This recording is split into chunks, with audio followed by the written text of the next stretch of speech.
Bonjour, ici je vais juste faire une petite vidéo, je veux dire, euh, concernant, je veux dire, peut-être le remplacement d'une serrure. En fait, la serrure, bon, ça sert à l'ouverture de porte, hein. Et alors une porte, on peut l'ouvrir ben, de droite à gauche ou de gauche à droite. Si on veut, ceci c'est le, le ventail vers la gauche, ceci c'est le ventail vers la droite, voilà. Bien sûr, on peut avoir des portes extérieures comme on peut avoir des portes dire d'ouverture intérieure. Bon, tout ça, ça a son importance pour les pièces, les diverses pièces composant, je veux dire, la porte. Bon, alors, ici on retrouve donc une porte, hein. Ce que je vais donner comme information vient d'un très beau site qui est www.creamenuiserie.com, creamenuiserie.com /cours avec s serrure.php. Voilà. Donc ici, bon, la menuiserie, elle peut faire des portes en quoi? Des portes en bois, oui, parce que menuiserie, bon, c'est relatif au bois, mais on peut faire des portes en. Ils peuvent faire des portes, les menuisiers peuvent faire des portes en PVC, monter des portes en PVC, et monter des portes en, en aluminium. Bon, il y a encore d'autres différentes, je veux dire, matières que l'on peut, je veux dire, créer pour former des portes. Bon, donc ici, on a, ça, il faut aller voir dans le courrier à menuiserie, mais c'est fort connu. Il y a la noix. La noix, ceci, c'est l'anthrax. L'anthrax. Alors, généralement, ce qu'on retrouve comme anthrax, ou en menuiserie, dans les PVC, on a les mesures de 72 et 92 qui sont fort connues comme anthrax. Alors, ça, c'est l'entrée. L'entrée, alors ça, c'est la gage. La gage, on retrouve la gage. On a le boîtier complet ici, hein. Ça, ceci, le tout, c'est le boîtier complet. Ça, c'est l'entrée. Et alors, l'anthrax, c'est de 72, 92, voire il y a peut-être des autres anthrax. Alors, ceci ici, on retrouve le bec de canne. Le bec de canne, bon, c'est ce qui crée l'ouverture avec un système ici qui vient, je veux dire, on va dire, s'emboîter, hein. Il vient s'emboîter sur un système fixé contre le mur. Voilà. Avec une glissière. Bon, bec de canne parce que c'est triangulaire, parce que faut bien le mettre. Il y a un sens de, ça doit glisser contre on va dire, l'entrée de boîtier qui est ici. Il doit venir rentrer pour bien s'insérer correctement. Donc ça c'est le bec de canne ou le penne lançant, parce qu'il y a un autre penne. Bon, il peut y avoir un autre penne, pas forcément, hein. Ici, on peut avoir un penne, je veux dire, qui est à clé, hein, le système à clé qui vient ouvrir-fermer.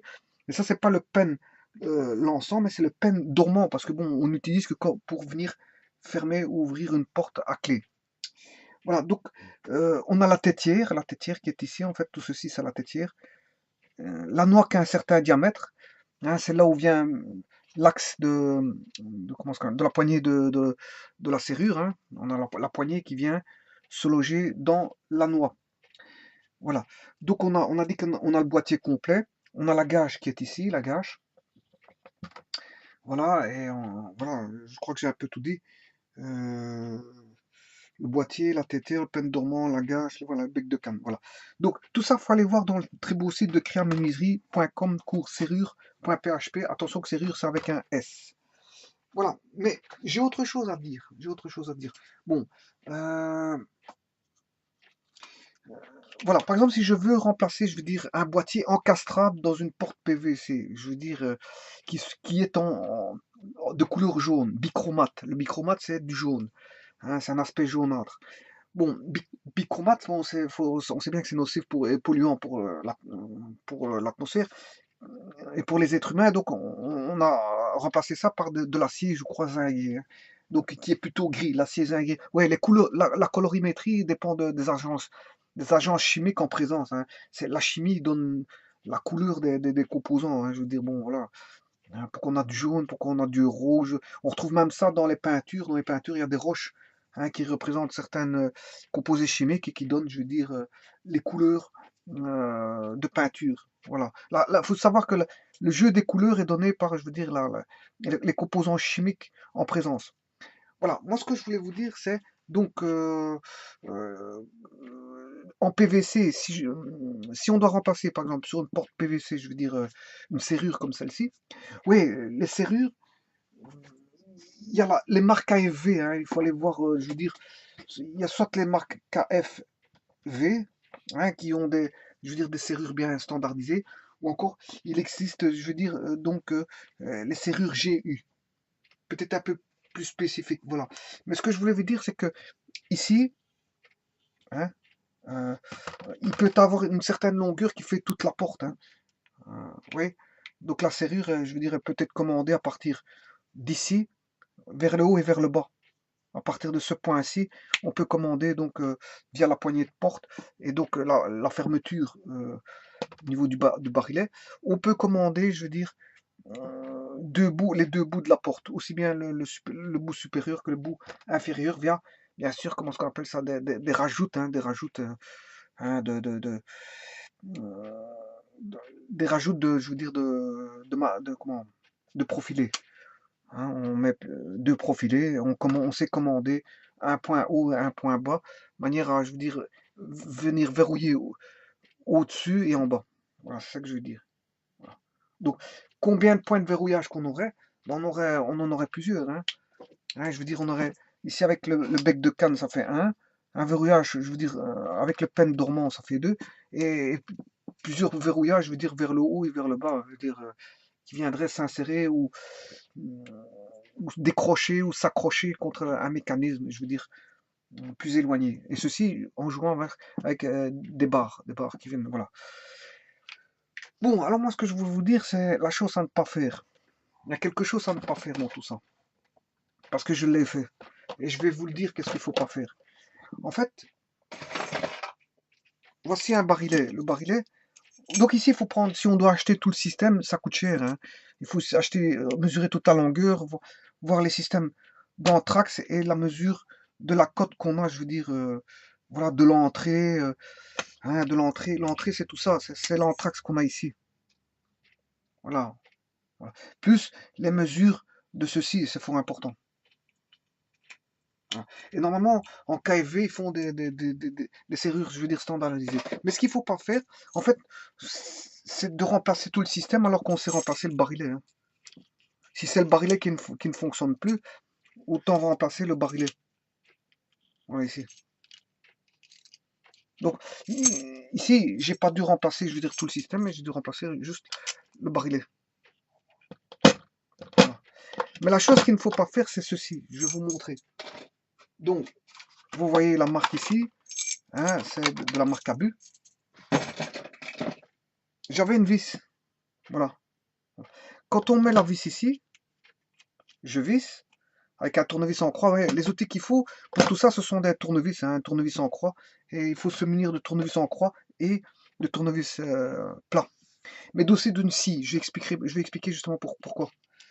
Parce que ceci ici, ceci, hein, ceci, la vis vient se loger, je veux dire, comme ceci. Hein. Donc la vis vient plutôt, si je mets le barillet comme ceci par rapport à la serrure, la vis vient de ce côté-là, vous en conviendrez. Mais ici, moi, j'ai trop vissé trop loin. Il y avait un arrêt. Et quand on visse trop loin, on force. Et donc, le système a été forcé ici. Ça a plié. Le système a plié. Voilà. Donc, j'ai forcé comme ceci. Hein, j'ai forcé. Bon, j'aurais dû m'arrêter ou couper la vis. Hein. Par après, bon, j'ai racheté un deuxième système comme ceci. Bon, j'ai recoupé la vis et bon, ça a été. Et je n'ai plus forcé. Mais en forçant, j'ai forcé tout le système. Et toutes les petites billes sont tombées en fait. Toutes les petites billes sont. C'est toutes des espèces de petites billes, je veux dire, de ce style-là, de cette couleur-là, qui sont logées avec, je veux dire, à l'intérieur, avec ceci. Et en fait, on voit bien qu'ici, si on regarde de près, il s'est plié. Le système s'est plié. Voilà, on le voit.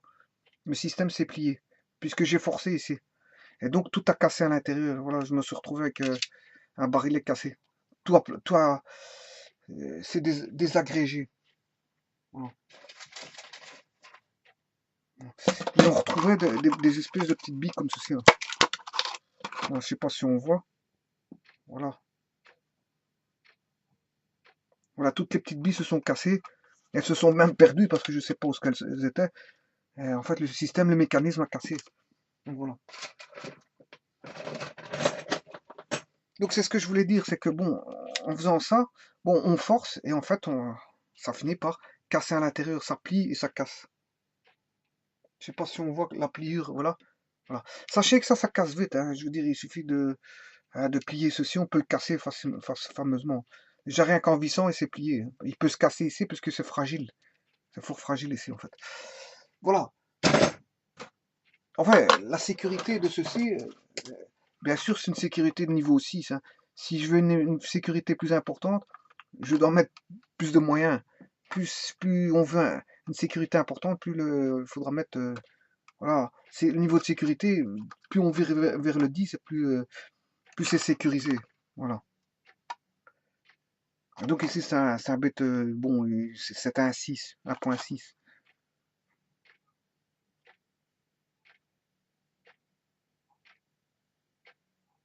Voilà, voilà, c'est tout ce que je voulais dire. Oui, voilà. Alors, comment faire pour avoir le type de serrure que c'est, hein? Donc ici, j'ai besoin d'une scie pour couper ici. Parce que j'ai dû recouper. Et alors, il est bavuré parce que ça doit rentrer, hein. Euh, ouais, parce que quand on coupe ici, si on ne bavure pas, ça ne rentre plus, hein. Parce qu'ici, il y a une pointe exprès. Ça a été fait exprès pour pouvoir s'insérer facilement. Voilà. Mais si on coupe à 1 centimètre, par exemple, à pouvoir faire rentrer tout, bien ici, qu'est-ce qui se passe? Eh bien, il y aura des bavures. Et les bavures, on ne saura plus rentrer, donc il faut ébavurer. Il y a une petite lime, donc il faut une petite lime, il faut une petite scie, hein, une petite scie, je veux dire, en métaux, de cette taille-là, je veux dire, il faut une petite lime aussi, voilà. Donc il faut être un petit peu outillé pour faire, je veux dire, un montage pareil, en fait. Et bien sûr, quand on démonte un système comme ceci, il faut bien sûr penser à mettre de la graisse aux endroits, je veux dire, qui vont, je veux dire, être employés au niveau, qui vont subir des efforts mécaniques. Donc il faut mettre graisser. Et donc profitez-en quand vous démontez un système à serrure, de graisser tout le système. Voilà, mais alors, comment ça va? Avant d'aller au magasin, et si le magasin se retrouve à des kilomètres de chez vous, pour éviter de retourner à plusieurs fois, bon, une petite photo c'est bien, mais c'est surtout les dimensions qu'il faut prendre. Donc il faut faire un petit dessin. Un petit dessin, vous prenez un petit dessin, hein, du montage, et vous voyez qu'ici, le système euh, ici, il est spécial ici, celui-ci, hein, il est spécial. Donc on voit la noix, hein, la noix, et on voit la serrure, et ici on a, comment est-ce qu'on appelle ça? L'anthrax qui est ici. Voilà. Donc on voit bien que celui-ci est spécifique, hein, et je veux dire par rapport aux autres, voilà, voilà, une serrure un peu spécifique, et bon, qu'il faut passer commande, parce que bon, il n'est pas fait en modèle standardisé, mais bon, il est plus spécifique, et voilà, peut-être plus pour les portes PVC, ou voilà. Donc, euh, donc il y a deux codes possibles dans les anthrax. Enfin, les plus connus, c'est les 7292. Peut-être qu'il en existe encore d'autres, hein, mais bon, ça, il faut aller voir donc dans les sites spécialisés, je veux dire, de quincaillerie, hein, notamment dans ceux qui font des marques KFV et bon, il existe aussi les marques GU, voilà. Voilà, je crois que j'ai tout dit. C'était ma vidéo, je veux dire, que je vais expliquer. Ouais, et quand on fait ceci, bon, il faut se prémunir de patience, hein, je veux dire, parce que je veux dire, sachez que j'ai cassé le barillet et que j'ai dû retourner au magasin et en rechercher un nouveau. Voilà, donc bon, il faut se prémunir de patience parce que bon, c'est des allers-retours, c'est 2 fois le travail, c'est voilà, voilà, voilà, quand on fait des bêtises, ben, je veux dire, il faut refaire le travail. Voilà. Je sais pas, je suis en train de regarder s'il faut pas rajouter quelque chose par rapport à tout ça. Euh, donc on a un jeu de 5 roues qui va avec, tant mieux. Donc on a une vis qui va avec, hein. Et n'oubliez pas de couper la vis comme je l'ai dit parce que si vous forcez, vous allez avoir peut-être la même blague que moi. Voilà. Et plus vous mettez des moyens pour pour un barillet, plus le système est désécurisé. Voilà. Bon, et qu'est-ce qu'il note s'il n'y a pas quelque chose à rajouter? Ici, 10. Si 10 en français, piston sémenté, bonne protection anti-manipulation et anti-perçage. Ouais, en fait, je veux dire, Il est protégé contre le percement. Le percement, donc quelqu'un qui viendrait viendrait percer pour pour venir voler, hein, le système, pour éviter. Il a un système de protection contre le perçage en fait. Voilà, anti-perçage, euh, anti-manipulation aussi apparemment. Donc quelqu'un qui voudrait peut-être mettre un tournevis ou quelque chose comme ça. Alors, clé micro-point, réversible, sans pointe aiguë. Bon, ici, qu'est-ce qu'on peut voir? Bon,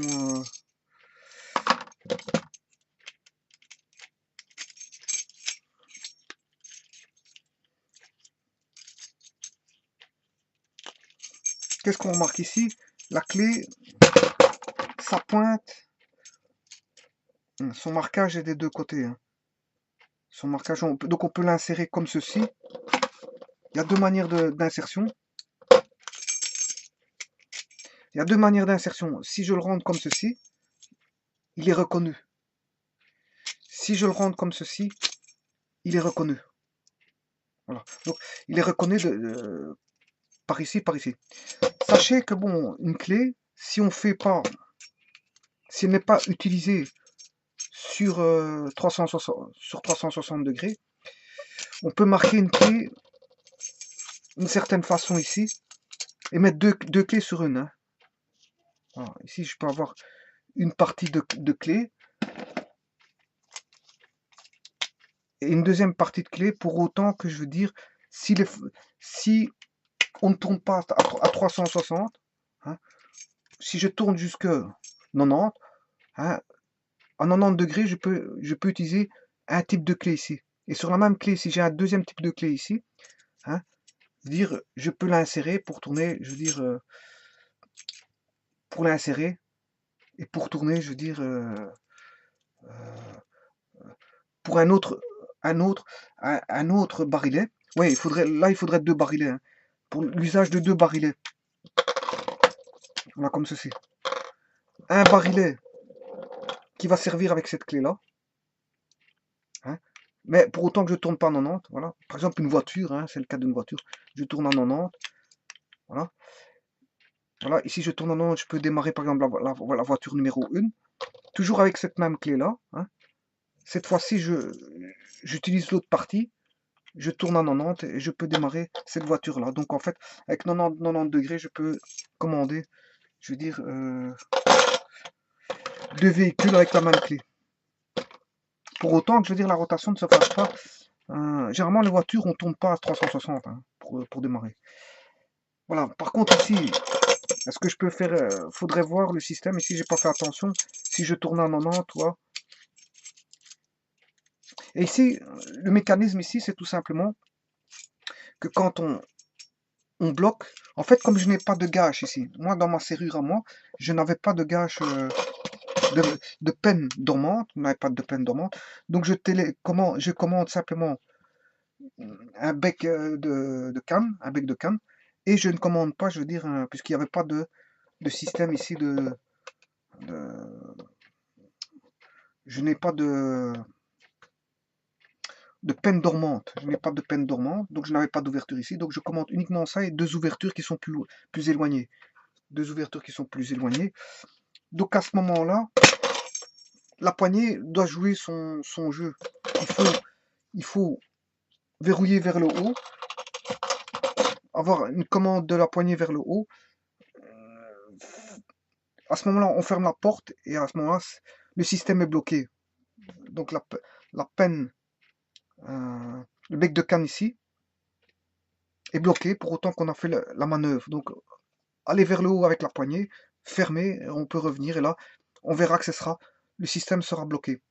Pour le débloquer, ben, dire, je crois qu'il faut remonter et tourner. Je ne sais pas si c'est nécessaire de remonter la poignée et à ce moment-là, on pourra la commander. Quand elle est déverrouillée, on pourra l'ouvrir. Voilà, comme ceci. Donc, qu'est-ce qui fait la poignée, le bec de canne et la poignée dormante en même temps? C'est celui-ci. Il fait deux fonctions en fait. Il fait deux fonctions. Voilà. Voilà, je vous remercie.